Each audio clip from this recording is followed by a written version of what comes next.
Cell एक बहुत ही महत्वपूर्ण डिवाइस जो constant potential difference across the two ends of conductor maintain करता है ताकि उससे लगातार स्टडी करंट फ्लो करता रहे। सोचिए क्या होगा अगर एक एंड को हम पॉजिटिव थोड़ी देर के लिए कर दें और दूसरे एंड को नेगेटिव कर दें, तो फ्रैक्शन ऑफ टाइम के लिए उसमें करंट फ्लो करेगा, उसके बाद से न्यूट्रलाइज होकर के करंट का फ्लो बंद हो जाएगा। अगर आप चाहते हैं कि आपके सर्किट से लगातार करंट स्टडी वे में फ्लो करे तो उसके लिए सेल का यूज होता है। ऐसे सेल की बात करें, अगर उसको कंबाइन करते हैं तो बहुत सारे सेल मिल करके बैटरी का निर्माण करते हैं। अभी जैसा कि आप देख रहे हैं, सेल या बैटरी डिफरेंट टाइप के होते हैं और घड़ी के अंदर लगा हुआ बटन सेल से लेकर के इन्वर्टर का बड़ा सा ट्यूबलर सेल भी या बैटरी भी इसी का एक पार्ट है, इसी का एक रूप है। अगर हम बात करें सेलों की तो यहाँ पर कुछ सेल ऐसे होते हैं जिनको रिचार्ज करके पुनः पुनः यूज कर सकते हैं, जिसमें आपके मोबाइल का सेल सबसे बेहतरीन एग्जाम्पल है। इसके बाद से इन्वर्टर का सेल ओबियसली वो रिचार्ज होकर के बार बार यूज होता है। कार के अंदर लगा हुआ बैटरी वो भी आपको बार बार यूज हो रहा है, यानी वो आपको एक तरह का बैटरी या सेल है, वो कहते हैं हम उसको सेकेंडरी सेल। जबकि ऐसा भी कुछ सेल होता है जिसको फिर से आप रिचार्ज नहीं कर सकते, जैसे रिमोट का सेल, घड़ी का अंदर लगा हुआ सेल, एक बार डिस्चार्ज हो गया तो उसको फेंक देते हैं। ऐसे सेल को हम लोग प्राइमरी सेल कहते हैं। अभी सेल सेकेंडरी हो, प्राइमरी हो, ड्राई हो या इलेक्ट्रोलाइट वाला हो, इलेक्ट्रोलाइट तो दोनों में ही होता है, मतलब लिक्विड इलेक्ट्रोलाइट वाला हो, तो वैसे केस में सभी के कंपोजिशन सिंपली यही होते हैं। जैसे कि आप देख सकते हैं, एक कोई वेसल होता है, यहाँ मैंने ग्लास वेसल दिखाया है, उसके अंदर दो प्लेट होते हैं, एक प्लेट एक मटेरियल का, दूसरा प्लेट दूसरे मटेरियल का। यहाँ पर एक प्लेट जिंक का, दूसरा कॉपर का है, जिसको हम लोग इलेक्ट्रोप्लेट कहते हैं। इसके अंदर केमिकल भरा रहता है जिसको अभी इलेक्ट्रोलाइट हमने कहा वो है, और इसके बाद से एक एंड बना रहता है, एक एंड जहाँ पर जा करके पॉजिटिव डिपॉजिट हो, कैथोड कहते हैं, दूसरा एंड जहाँ पर जा करके नेगेटिव डिपॉजिट हो उसको एनोड कहते हैं। बेसिकली यही कंपोजिशन होता है। जब आप ड्राई सेल की बात करेंगे तो उसमें इलेक्ट्रोलाइट ड्राई होता है। जैसे हम जो सिंपल सेल खरीद करके लाते हैं टॉर्च वगैरह में रेडियो वगैरह बजाने के लिए, तो वो सेल के अंदर जो इलेक्ट्रोलाइट है बेसिकली अमोनियम क्लोराइड का बना होता है। मोबाइल के अंदर भी ड्राई सेल ही है, उसके अंदर का इलेक्ट्रोलाइट थोड़ा डिफरेंट है और वो काफ़ी इनरिच होता है। डिपेंडिंग ऑन रिक्वायरमेंट इलेक्ट्रोलाइट का भी इनरिचमेंट हो गया है। कुछ आपके मोबाइल के सेल काफ़ी ज़्यादा बैकअप देते हैं, ओबियसली उसके अंदर का जो केमिकल होगा जिसको हम इलेक्ट्रोलाइट बोल रहे हैं वो काफ़ी बेहतरीन होगा। इन सब बातों के बाद अब ये तो तय है कि सेल एक सोर्स है जो सप्लाई करता है, पोटेंशियल डिफरेंस जनरेट करता है। अगर हम बात करें जो पोटेंशियल डिफरेंस ये जनरेट कर रहा है उसका सर्टेन पार्ट ये खुद ही कंज्यूम कर ले, सर्टेन पार्ट अगर ये खुद ही कंज्यूम कर ले तो ये किस वजह से होगा, तो उसके इंटरनल कंजम्पशन मतलब इंटरनल रेजिस्टेंस के कारण होगा। तो सेल के केस में एक प्रमुख फैक्टर उसका इंटरनल रेजिस्टेंस भी है। अगर इंटरनल रेजिस्टेंस को लोकल वे में कंपेयर किया जाए तो ये ठीक उसी तरह से है। हम सबसे बड़ा source of food, primary source की बात करें, आपका फार्मर हैं। फार्मर उपज जो उपजाते हैं, ऐसा नहीं है कि सारा उपज वो मार्केट में ला करके सबके लिए सप्लाई कर देते हैं, उसका सर्टेन पार्ट वो खुद भी रखते हैं अपने कंजम्पशन के लिए। तो जितना पार्ट वो खुद अपने कंजम्पशन के लिए रखें वो उनकी इंटरनल ज़रूरतों को पूरी करने के लिए होगी। अब हो सकता है कि छोटे फार्मर हों, इतना ही प्रोड्यूस कर पाते हों जिनसे उनकी ज़रूरतें कंप्लीट हों, उस तब तो सप्लाई नहीं कर पाएंगे। अगर सेल ऐसा है कि वो अपने इलेक्ट्रोलाइट के इंटरनल रेजिस्टेंस के कारण सारा कंज्यूम हो जाता है तो सप्लायर नहीं बनेगा, तो वैसे सेल का तो हम इस्तेमाल नहीं करेंगे। हाँ, कुछ बड़े किसान भी होते हैं जो अपने उपज का 5% 10% अपने लिए और 90% मार्केट में दे देते हैं, तो वैसे केस में वो रियली सोर्स हैं। यहाँ भी उसी तरह से है कि कुछ सेल ऐसे हो सकते हैं कि जो भी पोटेंशियल डिफरेंस उन्होंने क्रिएट किया केमिकल रिएक्शन की वजह से, केमिकल रिएक्शन सेल के अंदर जो कैथोड और एनोड पे होता है वो इलेक्ट्रोकेमिस्ट्री में आप बखूबी पढ़ेंगे। तो वैसे केस में आप बोल सकते हैं कि जो इंटरनली इन्होंने कंज्यूम किया वो इंटरनल रेजिस्टेंस की वजह से किया। अब सेल के इंटरनल रेजिस्टेंस भी बहुत सारे फैक्टर्स पे डिपेंड करेंगे। इंटरनल रेजिस्टेंस का यूनिट भी ओम ही होगा जैसा रेजिस्टेंस का होता है, लेकिन ये इसके अंदर का रेजिस्टेंस है। तो ये फैक्टर्स की जब बात करेंगे तो सबसे पहला और इम्पॉर्टेंट फैक्टर होगा इलेक्ट्रोड्स के बीच का डिस्टेंस। जो इंटरनल रेजिस्टेंस है वो इलेक्ट्रोड के बीच के डिस्टेंस के डायरेक्टली प्रोपोर्शनल होगा। जितना ज़्यादा डिस्टेंस बिटवीन इलेक्ट्रोड उतना ज़्यादा इंटरनल रेजिस्टेंस। और यही वजह है कि जो टॉर्च या रेडियो के सेल बनते हैं उसमें दो एंड जो डिस्टेंस होता है वो काफ़ी कम मेंटेन किया जाता है। अगर ज़्यादा डिस्टेंस 4 सेल को एक मिला करके बना दें तो बनने को तो बन जाएगा, बिक भी जाएगा, लेकिन उसका इंटरनल रेजिस्टेंस काफ़ी ज़्यादा हो जाएगा, मतलब वो सप्लाई कम कर पाएगा। दूसरा फैक्टर है ये इलेक्ट्रोप्लेट के प्लेट एरिया। ये इलेक्ट्रोप्लेट के प्लेट एरिया किस तरह से इंटरनल रेजिस्टेंस को अफेक्ट करते हैं ये भी जान लेना काफ़ी महत्वपूर्ण है। तो इन्वर्सली प्रोपोर्शनल होता है इंटरनल रेजिस्टेंस इलेक्ट्रोप्लेट के एरिया के। अगर हम ऐसे बात करें कि केमिकल रिएक्शन हो रहा है तो एक एंड पे जा कर के पॉजिटिव आयंस स्टोर हो रहे हैं, दूसरे एंड पे जाकर नेगेटिव आयन स्टोर हो रहे हैं। कभी न कभी ऐसा वक्त आएगा कि ये पूरा भर जाएगा, कवर हो जाएगा, और दोनों में जब आकर के आयंस कवर कर दें तो कवर करने के बाद का सिचुएशन, अब एक प्लेट पॉजिटिव आने नहीं देगा, दूसरा नेगेटिव आने नहीं देगा। यानी वैसे केस में जो केमिकल रिएक्शन से आयंस प्रोड्यूस हो रहे थे और आकर के प्लेट पे जमा हो रहे थे वो बैक वापस जाएंगे। इसके कारण एक ईएमएफ जनरेट होगा जिसको हम लोग बैक ईएमएफ कहते हैं। तो अभी हम लोग चलिए बैक ईएमएफ की बात ना करें, अब इंटरनल रेजिस्टेंस यानी ये फ्लो की बात करें अंदर तो फ्लो रुक सा जाएगा। यानी अब अगर हम एरिया बढ़ा देते हैं, मान लीजिए कि पहले एरिया इतना था अब एरिया बढ़ कर के इतना हो गया, तब तो अब ज़्यादा आयन आ कर के इस पर रह सकते हैं और ये जल्दी पूरी तरह से कवर अप नहीं होगा। ऐसे केस में उसका फ्लो स्मूथ हो जाएगा। यानी एरिया बढ़ा, फ्लो स्मूथ हुआ, इसका मतलब इंटरनल रेजिस्टेंस क्या हो गया, डिक्रीज कर गया। तो इंटरनल रेजिस्टेंस इन्वर्सली प्रोपोर्शनल होता है एरिया ऑफ प्लेट के। नेक्स्ट जो फैक्टर है वो भी काफ़ी इंपॉर्टेंट फैक्टर है, वो आपका है कंसंट्रेशन ऑफ इलेक्ट्रोलाइट। अक्सर आपने देखा होगा जब आपके इन्वर्टर का सेल पूरा बैकअप नहीं देता तो आपने यूज किया होगा डाइल्यूट वाटर, उसमें डाला होगा। आप जानते हैं डाइल्यूट वाटर क्यों डालते हैं?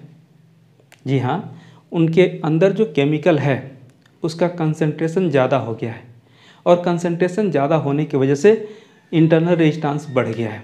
तो जब हम डाइल्यूट वाटर डालेंगे तो कंसंट्रेशन कम हो जाएगा, इंटरनल रेजिस्टेंस भी कम हो जाएगा। यानी इंटरनल रेजिस्टेंस डायरेक्टली प्रोपोर्शनल है कंसंट्रेशन के। ओके, नेक्स्ट और वो भी अगला फैक्टर है आपको nature of electrolyte. Nature of electrolyte इसलिए महत्वपूर्ण है क्योंकि आजकल सेल डिफरेंट रिक्वायरमेंट के, डिफरेंट डिमांड के बन रहे हैं। कुछ का बैकअप कम, कुछ का बैकअप ज़्यादा। तो ये क्वालिटी किन बात पे निर्भर करती है ये तो मैंने पहले ही बता दिया कि ये बेसिकली इसके नेचर ऑफ इलेक्ट्रोलाइट पे डिपेंड करेगी। ओके, तो इंटरनल रेजिस्टेंस भी नेचर ऑफ इलेक्ट्रोलाइट पे डिपेंड करता है। अगला और इम्पॉर्टेंट फैक्टर टेम्परेचर। अक्सर हम ऐसा जानते हैं कंडक्टर के केस में जो रेजिस्टेंस है और टेम्परेचर के डायरेक्टली प्रोपोर्शनल होता है। टेम्परेचर बढ़ा रेजिस्टेंस बढ़ेगा, बट इलेक्ट्रोलाइट के केस में, सेल के केस में थोड़ा सा चेंज है। चेंज क्या है कि यहाँ आपको इंटरनल रेजिस्टेंस इनवर्सली प्रोपोर्शनल होता है टू द टेम्परेचर। ऐसा क्यों? तो ऐसा है केमिकल के रेट ऑफ रिएक्शन का वजह से। आप इलेक्ट्रोकेमिस्ट्री में पढ़ेंगे कि जब हम टेम्परेचर बढ़ाते हैं तो रेट ऑफ रिएक्शन बढ़ जाता है, यानी रेट ऑफ रिएक्शन बढ़ने का मतलब ज़्यादा आयन प्रोड्यूस होंगे और तब पोटेंशियल डिफरेंस और ज़्यादा बढ़ जाएगा। ऐसे हालत में इंटरनल रेजिस्टेंस कम हो जाएगा। तो इंटरनल रेजिस्टेंस बहुत सारे फैक्टर्स पे डिपेंड करता है, वन बाय वन आप सभी फैक्टर्स को जान गए। अभी इसका एक बहुत ही महत्वपूर्ण पहलू है, वो है आपका ईएमएफ, है ना। ईएमएफ का फुल फॉर्म इलेक्ट्रोमोटिव फोर्स होता है, इलेक्ट्रोमोटिव फोर्स। आप जानते होंगे सेल का आविष्कार अलेसांद्रो वोल्टा ने किया था, और वोल्टा के समय एक मान्यता था, कन्वेंशन था कि कोई भी चीज़ का फ्लो किसी फोर्स के कारण ही होता है, डिस्प्लेसमेंट फोर्स के कारण ही होता है। यहाँ चार्ज अगर मूव कर रहे हैं तो ये फोर्स के कारण ही होगा, ऑल्दो ये रॉन्ग कन्वेंशन था। एक्चुअली ईएमएफ की बात करें, इलेक्ट्रोमोटिव फोर्स की बात करें, तो ये वर्क डन पर यूनिट चार्ज, ठीक, जस्ट लाइक पोटेंशियल, जस्ट, है ना, लाइक, है ना, पोटेंशियल डिफरेंस। हाँ, ये पोटेंशियल डिफरेंस नहीं है, थोड़ा सा अंतर है, देखेंगे उसको क्या है। तो ईएमएफ बेसिकली क्या है, वर्क डन पर यूनिट चार्ज। किस काम के लिए वर्क डन पर unit charge? Just to move a charge once round a circuit. अगर हमने एक कोई सर्किट बना लिया, चलिए फिलहाल ऐसा मान लेते हैं कि हमारे पास एक सर्किट है। अच्छा, ये सेल का सिंबल है, ओके, ये देखेंगे बाद में। तो हमको चार्ज को एक बार घुमा करके वापस ला देना है, इसमें वर्क होगा, और वही वर्क पर यूनिट चार्ज को हम लोग क्या बोलेंगे, ईएमएफ बोलेंगे। लेकिन थोड़ा ठहर जाइए, थोड़ा सा रुक जाइए। ऐसा है कि पॉजिटिव से नेगेटिव प्लेट तक, ओके, चार्ज तो अपने आप चला आएगा। पॉजिटिव से नेगेटिव प्लेट तक अपने आप कोई पॉजिटिव चार्ज रखेंगे तो चला जाएगा, यानी वहाँ तक तो हमको वर्क जीरो करना पड़ रहा है। इनफैक्ट हमको वर्क किस लिए करना पड़ रहा है, तो नेगेटिव टर्मिनल मतलब लो पोटेंशियल से, है ना, कहाँ तक, हाई पोटेंशियल तक उठा करके रखने के लिए। मतलब एक बार आपके पास सेल है, यहाँ पर कोई चार्ज है, इसको कैरी करके सीधे मतलब नेगेटिव मतलब लो पोटेंशियल और यहाँ हाई पोटेंशियल पे अगर हम रखते हैं तो उसके लिए वर्क पर यूनिट चार्ज को हम लोग क्या कहते हैं, इलेक्ट्रोमोटिव फोर्स या ईएमएफ। अभी ईएमएफ का यूनिट एंड डायमेंशन, नेचर सब कुछ वही होगा जो पोटेंशियल डिफरेंस का होता है, ओके। थोड़ा सा अब एक इम्पॉर्टेंट बात यह है कि हम लोग ईएमएफ के लिए रिलेशन की बात करें। ईएमएफ के लिए जब रिलेशन की बात करेंगे तो हमको यहाँ पर क्या है कि एक प्लेट को हम नेगेटिव मान लेते हैं, दूसरे प्लेट को हम पॉजिटिव मान लेते हैं। अभी पॉजिटिव प्लेट के पोटेंशियल को भी पॉजिटिव मान लीजिए, नेगेटिव प्लेट के पोटेंशियल को भी नेगेटिव मान लीजिए, ओके। तो अब अगर हम पोटेंशियल डिफरेंस की बात कर रहे थे तो वो क्या होगा, यहाँ पर एक तो हमारा पॉजिटिव का पोटेंशियल भी पॉजिटिव, और डिफरेंस में आपको माइनस होता है। नेगेटिव का पोटेंशियल नेगेटिव होता है, इसलिए माइनस भी नेगेटिव होगा, ओके। यानी आपके पास ये नेगेटिव प्लेट और पॉजिटिव प्लेट के बीच का जो पोटेंशियल डिफरेंस, जो भी पॉजिटिव माइनस भी नेगेटिव के बराबर हो गया, ये ईएमएफ के बराबर होगा। यानी अगर हमको ईएमएफ लिखना है तो यहाँ पर भी पॉजिटिव, है ना, और प्लस भी नेगेटिव के बराबर लिखना पड़ेगा।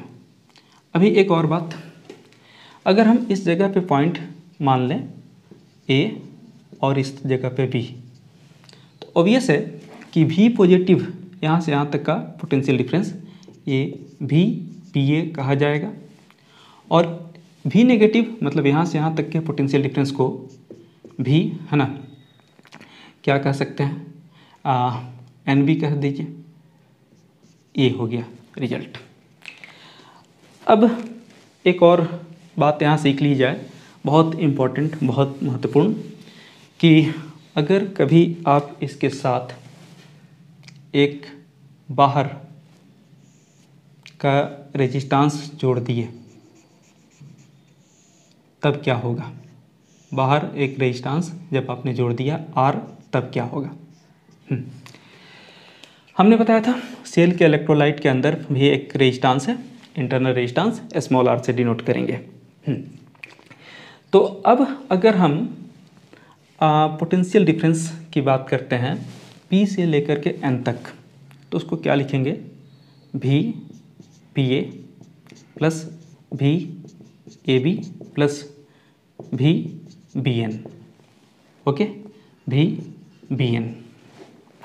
और अगर ऊपर से देखा जाए यहाँ से यहाँ तक उस पाथ के अलोंग, इससे अगर एक करंट फ्लो कर रहा है, करंट हम I मान लें, ओके, तो इधर का पोटेंशियल डिफरेंस भी PN होगा।